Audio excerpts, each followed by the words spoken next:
As far as Latinos and hip hop, when I came in, I tell everybody I was the first Eminem.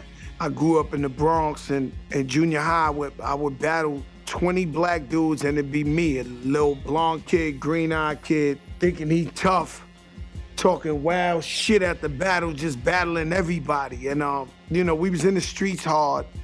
You know, I was like one of the most respected, feared gangster niggas in the streets. I knew that Latinos had a little bit more to say than Rico Suave or Mellow Mayonnaise, God bless them.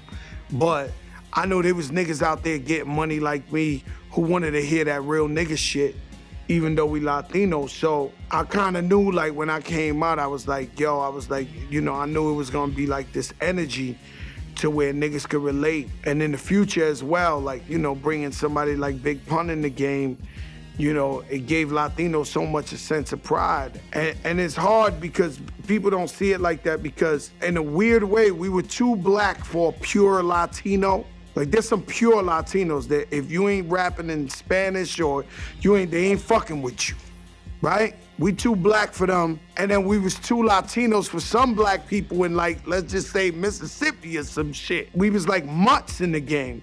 And we knew that, so we just played our position and said, yo, you know what? We making music for everybody. We making great music, and we gonna represent the Latinos, but make sure we put out a phenomenal body of work and just make it credible and make it dope that anybody who was rapping, this would be hot shit. I don't know, one time I had this nigga was crying and shit.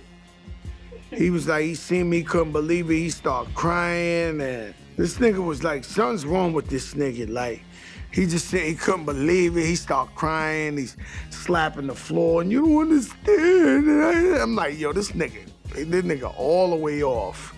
That was one of the weird. I ain't really got too many tour crazy shit for you. It ain't just started going on. It's been coming on. Been going on. Like, I come from a culture where we used to run from the police all the time, and it was like, we knew if we got caught, we was gonna get beat up by the police. The driver went and got in one of the bunks. He ain't even stay there and hold it. He ran to the back. I can't figure it out, but he ran to the back. He said it was a deer though. So I feel like that's why we most slept on, and that's one of the worst things in perception that the game have on Southern artists, that we lack, you know, concepts and strong lyrical content. I know how I have to move. I'm always aware of my surroundings. I don't underestimate any situation or a person. So I just started really knowing, like, I have so much to lose and I can't be on that level of shit.